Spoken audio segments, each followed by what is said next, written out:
Hello everyone, आज हमारे हिंदी व्याकरण की फर्स्ट क्लास है। तो आज हम हिंदी व्याकरण के बारे में पढ़ेंगे, जिसमें हम वर्णमाला पढ़ेंगे और अल्फ़ाबेट, जिसको बोलते हैं इंग्लिश में। क्लास हमारी आज फर्स्ट है। मैं एक एक बताती जाऊंगी। इस तरह के क्वेश्चन आते हैं, जैसे वाक्य। वाक्य क्या होते हैं? भाषा की सार्थक इकाई को हम वाक्य बोलते हैं। सेकंड, उपवाक्य। वाक्य से छोटे इकाई को उपवाक्य बोला जाता है। थर्ड, पदबद्ध क्या होते हैं? उपवाक्य से छोटे इकाई को पदबद्ध कहा जाता है। फोर्थ, पद या शब्द। पदबद्ध से भी छोटी इकाई जो होती है उसे हम पद या शब्द कहते हैं। अक्षर। पद से छोटी इकाई को क्या बोलते हैं? हम अक्षर बोलते हैं। सिक्स्थ आता है ध्वनि या वर्ण किसे बोलते हैं? जो अक्षर से छोटी इकाई हो उसे हम ध्वनि या वर्ण बोलते हैं। सेवेंथ आता है वर्ण। वर्ण उसे बोला जाता है, जैसे भाषा की सबसे छोटी इकाई ध्वनि को हम क्या कहते हैं?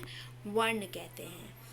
फिर आता है एर्थ, वर्णमाला। वर्णमाला वर्णों के व्यवस्थित समूह को वर्णमाला बोला जाता है। मतलब ये क्वेश्चन पूछा जा सकती है, वर्णमाला किसे कहते हैं? चार ऑप्शन में ये पूछे, वर्णों के व्यवस्थित समूह को, वर्णों के सार्थक समूह को। तो उसमें से हमारा जो आंसर होगा वो वर्णों के व्यवस्थित समूह को कहा जाता है। इस तरह से ऊपर के क्वेश्चन भी पूछे जाते हैं कि वर्ण किसे कहा जाता है? भाषा की सबसे छोटी इकाई, अक्षर की सबसे छोटी इकाई ध्वनि। ठीक है। नेक्स्ट आता है हिंदी उच्चारण। हम वर्ण और व्यंजन स्वर के बारे में पढ़ेंगे। हिंदी उच्चारण के आधार पर वर्ण कितने होते हैं? हमारे 45, जिसमें से 10 हमारे जो होते हैं स्वर होते हैं और 35 व्यंजन होते हैं। फिर लेखन के आधार पर वर्ण कितने होते हैं? हमारे 52, जिसमें से हमारे 13 स्वर होते हैं प्लस 35 व्यंजन होते हैं प्लस 4 संयुक्त व्यंजन होते हैं। अभी हम संयुक्त व्यंजन के बारे में पढ़ेंगे, वो क्या होते हैं। स्वर में आपको पता ही है, जैसे स्क्रीन पे दिख रहा है, अ आ ई उ ऊ ऋ ए औ औ अंगा और अह। ठीक है। फिर हमारा अब इसके बाद हम व्यंजन के बारे में पढ़ेंगे। कौन नेक्स्ट आता है व्यंजन। व्यंजन जो होते हैं वो कैटेगरी में डिवाइड होते हैं, वर्ग में। क वर्ग, च वर्ग, ट वर्ग, त वर्ग, प वर्ग, अंतस्वर वर्ग, ऊष्म वाले जो होते हैं वो व्यंजन, और संयुक्त व्यंजन। क वर्ग का मतलब होता है जो क की लाइन में आते हैं, जैसे क ख ग घ ड़। च वर्ग का मतलब होता है जो च की लाइन में आते हैं, च छ ज झ य। ट का मतलब होता है ट ठ ड ढ ड़। त थ द द न, जो कि त वर्ग में आते हैं। प वर्ग में प फ ब भ म। अंतस्वर वर्ण व्यंजन कौन से होते हैं? जो कि 4 होते हैं। कौन कौन से? य र ल व। और ऊष्म व्यंजन जो होते हैं वो श स स ह। संयुक्त व्यंजन छ, त्र और ज्ञ। यहाँ पे मेरे से मिस्टेक हो गई लग रहा है, तो यहाँ पे श्र, जो श्रीमान में श्र लगता है वो है। तो कुल कितने संयुक्त व्यंजन होते हैं? 4 होते हैं, जो कि छ जो होता है हमारा क श से बनता है। त्र जो होता है वो त प्लस र से बनता है। ज्ञ हमारा ज प्लस इया से बनता है। और श्रीमान वाला जो श्र होता है वो जो हमारा श प्लस र से बनता है। ठीक है। तो टोटल हमारे संयुक्त व्यंजन जो होते हैं वो 4 होते हैं। इसमें ये क्वेश्चन पूछा जा सकता है कि द जो है वो कौन से वर्ग में आता है? त वर्ग में आता है, ट वर्ग में आता है या प वर्ग में आता है? तो हमें अगर पता होगा कि वो त वर्ग में आता है तो इसका आंसर होगा त वर्ग। फिर ये पूछा जा सकता है कि संयुक्त व्यंजन कितने होते हैं? तो टोटल 4 संयुक्त व्यंजन होते हैं। छ किस 2 व्यंजनों से मिलकर बनता है? क और श से। संयुक्त व्यंजन उसे बोलते हैं जो 2 व्यंजनों से मिलकर बने, उसे हम संयुक्त व्यंजन बोलते हैं। अब आता है नेक्स्ट पॉइंट हमारा जो है वो आगत वर्ण। आगत वर्ण वो होते हैं जो हिंदी भाषा में दूसरी भाषा से आए हुए हैं। ये वो शब्द होते हैं जो दूसरी भाषा से लिए गए हैं हिंदी में, जैसे अ, क, ख, ग। बिंदी जो लगती है ना, नुक्ता बिंदी आपने अगर पढ़ी होगी तो, जो नुक्ता नीचे बिंदी डॉट लगती है, जैसे जहाज। ठीक है। तो वो 3 तरह के होते हैं, औ और ज और फ। जैसे अ वाला डॉक्टर, हॉल।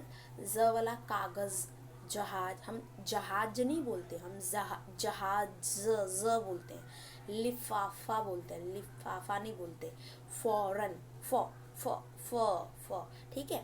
तो ये साउंड होते हैं। फिर हमारा नेक्स्ट हम पढ़ते हैं, उसके बाद नेक्स्ट आता है हमारा स्वर।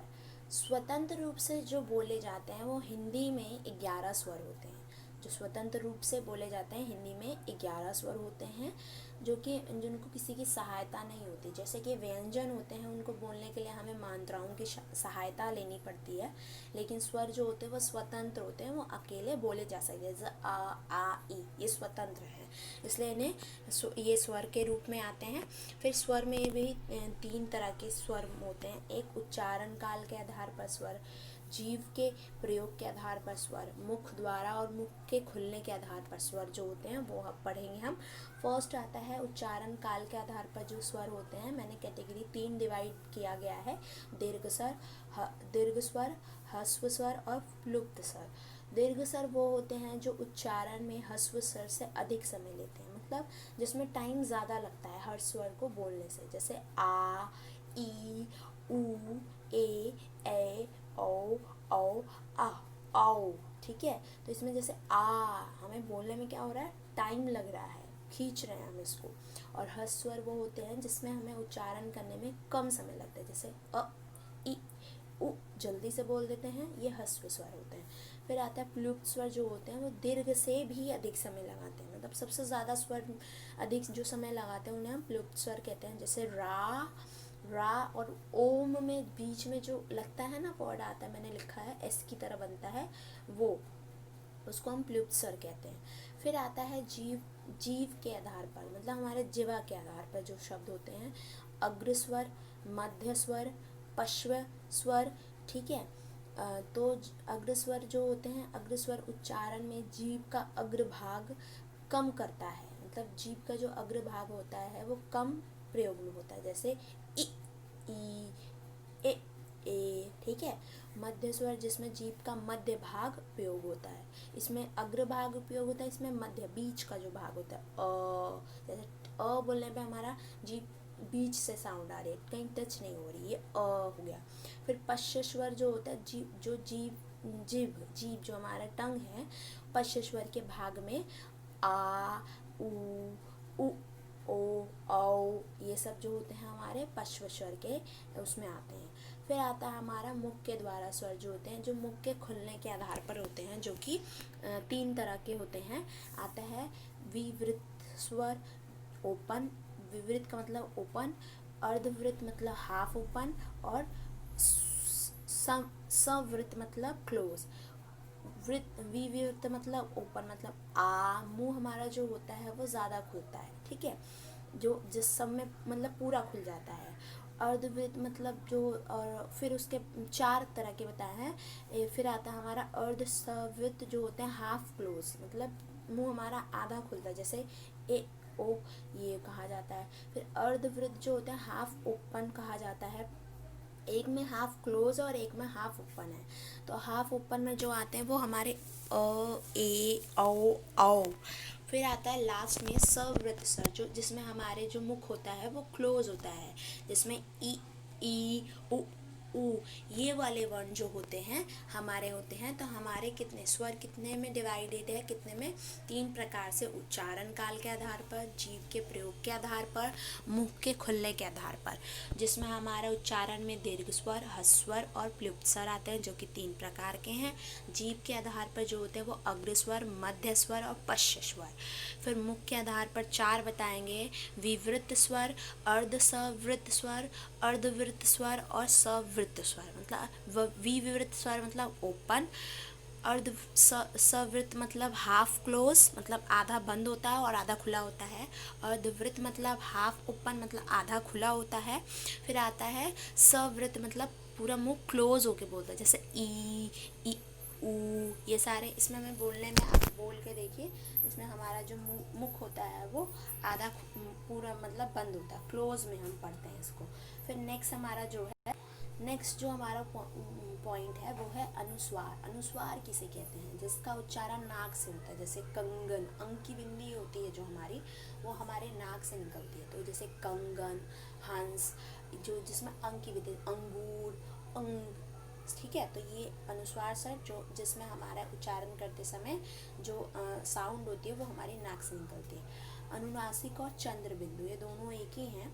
जो कि चंद्र बिंदु जो लगता है उच्चारण के समय हमारे नाक और मुंह दोनों से होता है, ठीक है। जिसमें आँख बोल के आप ट्राई करिएगा, पता लगेगा। आँख, गाँव, आंगन, दोनों नाक और मुख दोनों से साउंड निकल रही है। फिर आता है विसर्ग। विसर्ग जो होते हैं वो हमारे जो होते हैं अंग वाले, जो वर्ण के अंत में दो बिंदु के रूप में प्रयोग किया जाता है, जो कि है अतः, प्रातः, पुनः, दो बिंदु वाले जो होते हैं वो विसर्ग होते हैं।